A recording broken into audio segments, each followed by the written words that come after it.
Uma operação entre Polícia Militar e SMT foi realizada no início da noite em pontos específicos da cidade.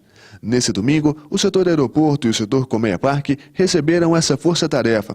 Somente nesse ponto, cerca de 15 motos foram apreendidas e 19 laudos de infração foram registrados. Nós dividimos aí as escalas da força-tarefa.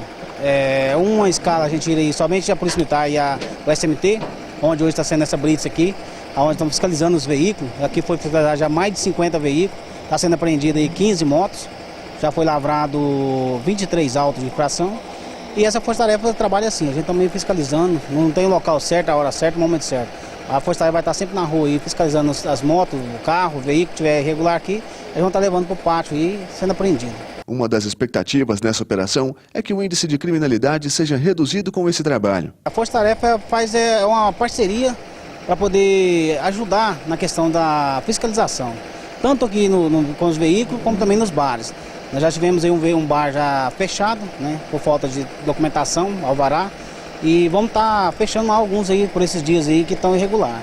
Vamos usar uma força-tarefa que foi feita para poder realmente fiscalizar, né, os comércios e também a questão dos trânsitos. Vale ressaltar que essa ação continua pela cidade. Continua, essa ação não vai parar, vai ser constantemente, não tinha dia certo, a hora certa. Né? Sempre que saiu a escala, a força-tarefa vai estar na rua atuando.